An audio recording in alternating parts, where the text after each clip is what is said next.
I think buying luxury, if you are not financially equipped or even emotionally equipped to buy luxury items, the person who's just gonna be bleeding out is gonna be you. Hey there, my handsome and pretty little Cobras, and welcome back to the Cobras Nest. For those of you who are new, my name is Mignon Cobra and I make minimalism videos. So I was going for a run and I got this great idea. I was like, there's a lot of things that I do now as like a seasoned minimalist that are totally not the common beginner minimalism tips that are given when, 10 tips to start your minimalism journey. And it occurred to me that there's a world of difference between being a beginner minimalist and being a seasoned minimalist. And I was like, okay, that's why today's video is going to be 10 reasons you're not an advanced minimalist yet. So without further ado, let's just get into the video. Let's get it, let's go. Woo. As usual, before we get started, if you wish to help out my channel, you can consider checking out my Patreon, which is in the link below at Mignon Cobra TV. I make monthly vlogs for people who want to see the behind the scenes in my life. And if that's of no interest to you, no worries. You can help me out with the algorithm by giving this video a thumbs up and a like and a subscribe for the algorithm. Okay, so let's get into the video. So as I mentioned, I was going for a run and I was kind of like, I feel like there's like a curtain that I think a lot of minimalists who've been doing this for a really long time, we live behind. And we just kind of put out, top tips, minimalism tips, yada, yada, yada. Although recently we have been making more, toxic side of minimalism videos, showing everyone that, long-term, not everything is rosy. So I compiled a list of 10 things that I kind of realized that I do, that I'm kind of like anti and is supposed to be, the pinnacles of a minimalism. So y'all know that I love to get on the internet and rant about minimalism. So that's what y'all came for. So let's just get started. Number 1, no duplicates. If you've been watching my channel for any period of time, you guys know I absolutely despise the no duplicate rule, but this is like the holy grail of minimalism. It's this idea that you have like one fork and one spoon, one of everything, and you can't have duplicates. And you guys know that I hate this rule. I have a lot of duplicates of things that I love. So I'm gonna explain the beginner thought process and I'm gonna be explaining the advanced thought process. So if you're a beginner, you probably have a lot of junk. So yeah, honestly, you don't need duplicates. You don't need 7 colors of the same pair of shoe from Gucci. You don't. What are you doing? The advanced tip is you have decluttered everything. You have gone soul searching. You have discovered that life is too short and you are going to have 7 colors of the same shoe from Gucci. So do you see the difference? As a beginner, you don't know really what you like and really don't like, what society told you should like and what you yourself really like, what, calls your soul and just burns you up with passion. You don't know what it really is yet. So we cut off the excess and hence the no duplicate rule. And it is until you are an advanced minimalist then it's like, oh yes, I deserve and I know that this is for me. I need 7 pair of Gucci shoes. Number 2, no color. And I have had some subscribers mention this rule to me and I am right there with them. When I first started off minimalism, I was kind of like, really, all black, all white. Beige wasn't even a color choice at the time. This whole, beige minimal aesthetic, that's very, very recent. When I started minimalism, your only 2 choices were no color. It was black and white. And if you felt like a little bit spicy, you might have gray. So I think it's kind of interesting that we've kind of migrated to this idea that like the beige aesthetic is like, oh my God, like no color. Honey, when I started, there was no color. The beginner tip is, if you want to be more minimalistic, decluttering colors, as you guys have seen, is like stereotypical of minimalism art. It's like no colors, not much shapes, not much lines, not much of anything. The advanced minimalism tip is you should have all the colors of everything that you love. That is for you. And I can give some examples of very seasoned minimalists who have a lot of color in their wardrobes. So the Afro minimalist, she wears a lot of red and prints that are representative of her heritage. The colorful minimalist, who I recently discovered on YouTube when I did research on this topic of are there minimalists who do wear color. So the colorful minimalist wears color. She doesn't own a lot, but the things that she does are colors that make her life amazing. Myself, I wore all pink. I mean, it didn't last long, but it didn't mean that I didn't try. So the advanced minimalism tip is you should rock the color that you love, and you following the hierarchy of what minimalism dictates are good colors is actually the wrong way to do minimalism. Okay, number 3, lots of empty space. Again, this is a good beginner tip. If you have a lot of junk and you're coming from a place of like a lot of clutter, getting that taste for enjoying empty space is really important. Now fast forward, you're an advanced minimalist. A lot of empty space, we've taken it to the stage where we're becoming neurotic about it, and you need to stop. You need to understand that life is not about living in a white room. That's the place where we keep crazy people. You are allowed to have things in your life. You are allowed to put pretty things on display. You don't need to have your surfaces completely clutter free. Like, this is not an asylum. This is your desk space. Okay, number 4, Only simple, humble aesthetic. So this is a good beginner tip. You probably have a lot of lavish stuff. We are actually very blessed to live in a very decadent society. If you're watching this from the Western sphere, like Canadian, American, British, Australian, I have lived in countries that are a bit more developing. So I want to say that we actually are very truly blessed. So I can understand as a reaction to that, we kind of glorify and the humble aesthetic, the simple aesthetic, like we romanticize it. So I can understand why this is a good tip for us who come from a place where we probably have a lot of decadent stuff. It's probably good to clean our palette.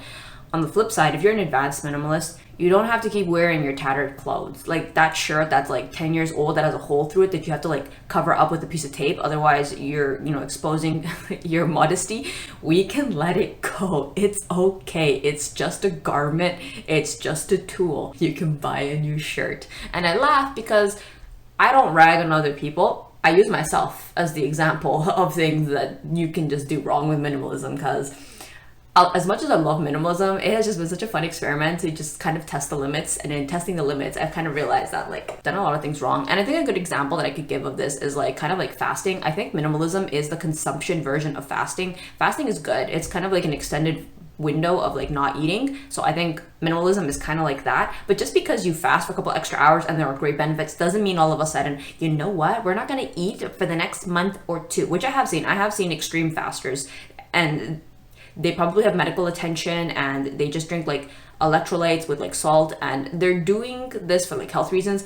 And I think that people who are doing advanced minimalism are doing this for a certain purpose, but that doesn't mean that they should be the exemplar of how these tools should be used. Just because one person is fasting for months on end doesn't mean the majority of people should be fasting for months on end. Just because there's extreme minimalists on the internet doesn't mean that they are the prototype. They're the extreme version of it. We need to stop with this glorification of the extreme minimalism. I mean, if that's something that you want to try, definitely go for it. But please understand, and this is the advanced minimalism tip, they're not the standard. They're not the ideal and they're not the prototype. They're just another type of minimalism. Okay, number 5, buy nothing. Buy as little as possible. So this is a good beginner tip. If you're starting off minimalism, you probably have a lot of hyperconsumption tendencies. You probably buy more than you need. You've accumulated a lot of junk. So it's a really good tip for beginners. You need to practice not buying, and it's like a muscle like anything else. You need to practice getting used to this idea that you don't need to be constantly buying. Like you don't always have to buy something every time you go to the store. Like it's okay. On the flip side, the advanced minimalism tip is,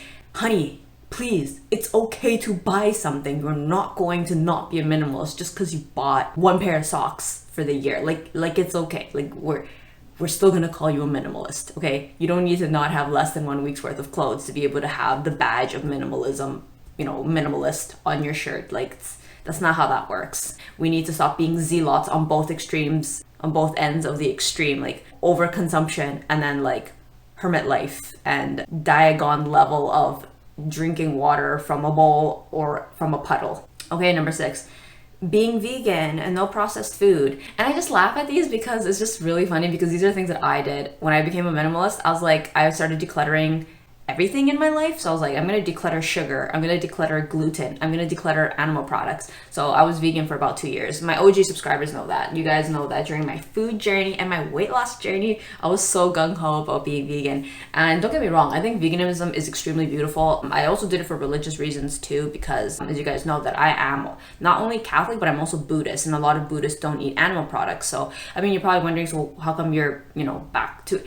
I'm not going to get into that. The whole point that I'm trying to say is that there's a very common trope for beginning minimalism to also declutter your food and becoming a vegan. So if that's something you want to try, I'm not here saying don't. You should definitely try. I'm just kind of addressing this funny trend that I have noticed, that a lot of beginner minimalists think they're very holy by, becoming vegans. And I don't think that we should be ascribing moral code to our eating practices. I know that a lot of people do, and I know a lot of religions do, and so it seems like a natural thing. But no one person is better than somebody else just because you choose to eat certain things. Like, I don't think myself holier because I eat less gluten.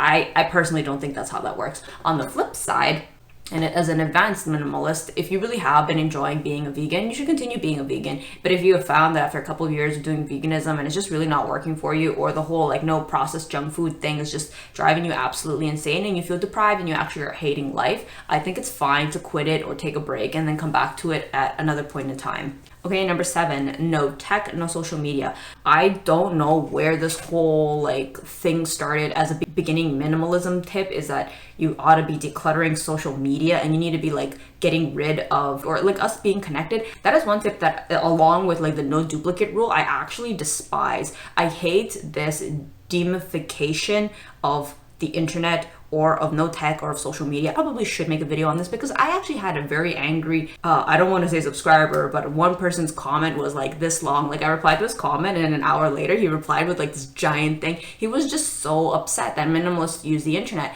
and I just don't get it. What does it matter? Let's put it this way. As a minimalist, I don't care if somebody else chooses to watch TV, because that's another one, right?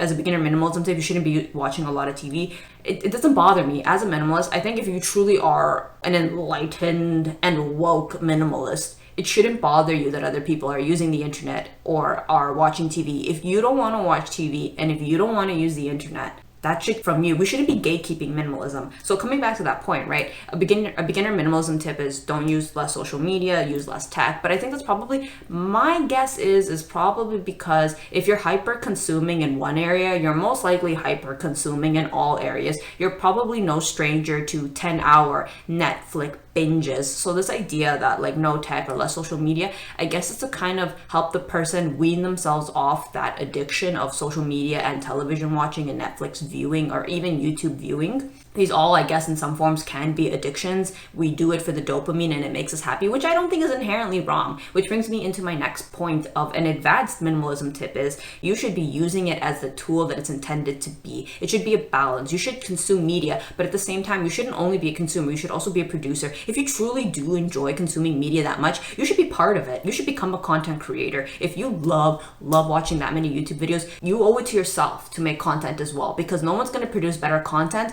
than the consumer. I buy stocks of products that I enjoy using, if that makes any sense. So that makes me the owner in addition to being the consumer. So I think it's the same thing with social media. It's just a tool at the end of the day. We don't need to be witch hunting these things. If you enjoy tech, you should definitely do it. But again, advanced minimalism tip, moderation is key, and you need to do it in a way that benefits you and doesn't destroy you. Number 8, a little home. I think this one was kind of interesting. When I first got into minimalism, I was still relatively young. I think I was 20, how old was I? I've lost track. I think I was 21, 22. So I've been close to almost a decade of practicing minimalism. So at the time, what kind of home that you lived in wasn't part of minimalism yet. And then I don't know what year it was. I think I might do some research, but then this little house trend started, and apparently a lot of minimalists were joining that trend. And I completely understand that trend because the housing market is just absolutely out of control. So it kind of makes sense. It's not saying that minimalists like little homes.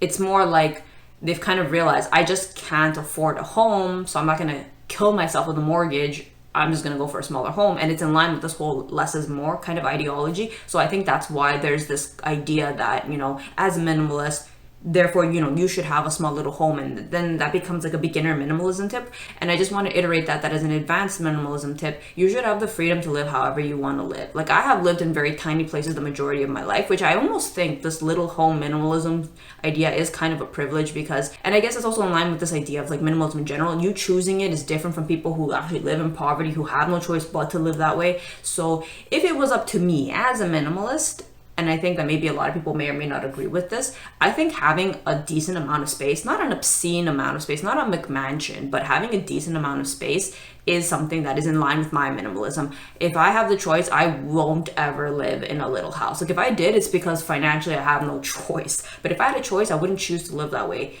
And I can't speak for other people, so I'm not going to speak for them, but I just wanted to say that as an advanced minimalism tip, you have the freedom to live however you want. Please don't feel pressure to have to declutter certain things that if you are privileged to have them, please don't feel like you can't have them. Just because there are poorer minimalists, and I include myself in that, when I used to be poorer, there was a lot of things I wish that I could have, but I would tell myself I couldn't have them because, X and Y, because I just couldn't afford it, right? So I romanticize not having it, and that's how I use my minimalism to escape poverty. So on the flip side, as somebody who's better off now, I want to tell anybody who is a privileged minimalist, if you have the luxury to have it, please do not feel ashamed. Just be intentional about it. If you want to live in a bigger home and you can afford to do so in a healthy way, not a way where the mortgage is killing you, please don't feel guilty, don't feel bad. Please enjoy that privilege, at least for my sake. As an advanced minimalist, just enjoy it. You deserve to. life's too short to be killing ourselves when we don't all need to live in a tiny little house. And on the flip side, if you want to live in a tiny house because that's what your minimalism tells you, that's what you want, then go for it. What I'm trying to say is, at the end of the day, the advanced minimalism tip is you have a choice. Please don't feel bad that if you want a tiny house or if you want a big house, whichever, it doesn't matter. That's not how you should be using your minimalism. You shouldn't be defined by the size of your house. Okay, number 9, no car. In line with the previous tip, there's this whole idea that if you want to be a good minimalist, you need to get rid of your car. And I'm going to talk about personal experience for this one. So I've never owned a car, and that's not because I've not wanted to. I've just never, I grew up poor. Where the hell was I going to get money to get a car? Like, what? So I think that a lot of people, I'm not speaking for every minimalist, I'm not trying to gatekeep minimalism. I've just kind of noticed a trend that with the living expenses just getting absolutely out of control because of inflation, you just get to a point where you don't want to keep up with the Joneses in such a painful way. So you just go in the opposite direction and you want to get out of poverty. You want to actually save your coin. So you tell yourself, you know what, I didn't even want a car in the first place. Which is fine. If you don't want a car, you don't have to have a car. Cars are really expensive, like if you're leasing it, you have to pay for it. The car itself is expensive, gas is expensive, car insurance is expensive. I don't even know what other expenses, car maintenance, like there's just so many costs that go into a car that, like, for me personally, I was just like, as somebody who grew up with like no money, to like think that that's how much I'd have to spend on a car, I was like, I just can't. And I didn't grow up in suburbia, so I didn't grow up using a car either. So to me, the idea of a car is just like pure luxury. It didn't suit my lifestyle. But on the flip side, if having a car works for you, you have children that you need to drive around, if you live in suburbia, if you live in a place that's far, if you have the means to have a nice car, or a car, if it works into your lifestyle, I just don't see the point in romanticizing getting rid of a car for the sake of minimalism. I remember this post that was in the subreddit of minimalism. It was like, this guy was like, his Beamer was holding him back from being a minimalist. And I just think, like, in my mind, I remember thinking, if I had a Beamer, I don't see how that had anything to do with me not being a minimalist. Like, what? So I think that in some ways the upper class has taken minimalism to think that since the majority of minimalists look like this and they don't look like that therefore that they aren't minimalists. Stop. Minimalism, it doesn't matter what socioeconomic status that you're in. If you can afford to do things and it makes your life a lot easier, use it. It's just a tool. And on the flip side, if you really do feel your car is holding you back, send me the car. Okay, number 10.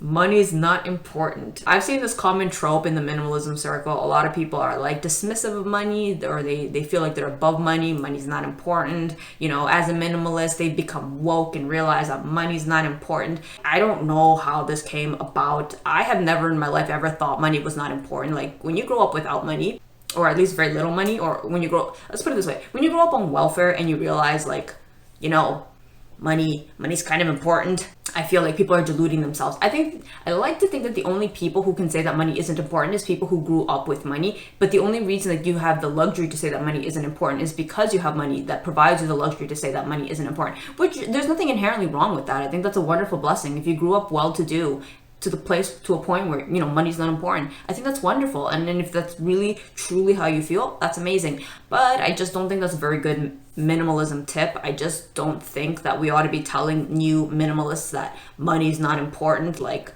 it's just such a dangerous slope. And I remember I once watched a YouTube tutorial on this one guy who fired, which means like early retirement, like financial independence, retire early. And he was saying that he thought it was very sad that in the minimalism movement, they advocate that, young minimalists shouldn't, work hard and shouldn't save money and should not place importance on money, and they should just spend however they want because, like, money's not important. And he said that if he hadn't put money first and put frugality first instead of opting for a more minimalistic lifestyle, he wouldn't be living his dream life, which was him and his wife living on a boat. And I just remember thinking, at the time I was quite, balls deep in minimalism, and I was like, this man is just so full of it. Like, he doesn't know what he's talking about. Money's not important. And it wasn't until I kind of woke up from this idea that, like, actually, why am I telling myself money is not important? Money is important. There's nothing wrong with money being important. And I know that a lot of people might advocate, well, you know what, in Buddhism it says this and that, and in Catholicism this and this and that. And I just think taking a moral high ground, like, if truly you, in the quiet empty space of just you and yourself, and you really do think that money's not important, good for you. But I don't agree with telling young minimalists or new people to the club money's not important. I think money is as important as we let it be. Money gives us options, it buys us freedom, it buys us security, it buys us food, and it buys us clothes. Like, and the sad thing is, you don't get that stuff for free unless you have a lot of money. So I just want to be the first to say that the advanced minimalism tip is money is really important. And once you understand that money is important, you can finally live your life as if money wasn't important. I actually want to throw in one bonus one, which is 11, no luxury. I think that this one is like the one that everybody just absolutely loses their mind. The beginning minimalist tip is that, you know, as a minimalist, you need to live a simple life, therefore no luxuries. And I think that's valid. You know what? I think that's a good beginner tip. I think that's a good, like, putting training wheels on an individual who has no sense of control over their own identity and financial state of affairs. Yeah, you know what? Honestly, no luxury, okay? No luxury for you. You don't know how to handle it. The advanced minimalism tip is you have a lot of money now, you have curated your taste, you understand what is important, what is not important. If you want to have something luxurious in your life, you are now in a place where you can handle that responsibly, because I think luxuries are a very heavy thing, and it's like carrying a sword. If you're not careful with it, you can do yourself a lot of damage. You can cut off your fingers and bleed to death. I think buying luxury, if you are not financially equipped or even emotionally equipped to buy luxury items, the person who's just going to be bleeding out is going to be you. So I think the advanced minimalism tip is, if you feel like you're in a place where you can do that responsibly, I don't see any problem with it, and it doesn't make you any less of a minimalist. All right, there we go. Now you are officially an advanced minimalist. So comment down below if you guys enjoyed this, if you have any thoughts or any things that you want to add, because I think a lot of my subscribers are minimalists, and I mean, if you guys have been minimalist as long as you've been watching me, that makes you a 4-year-old minimalist at the very least. So I'm sure you guys have amazing tips to share. Comment them down below, because I know that a lot of people just watch these videos and don't comment, but you're reading the comments. So leave the comments for the other people. Like, don't leave it for me, but leave it for everybody else. So I will see you guys in the next one. Thanks for watching. Bye. Money's important. And you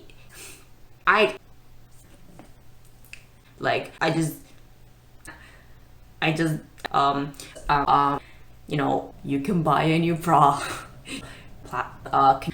That's a week. We don't need to be we don't need to be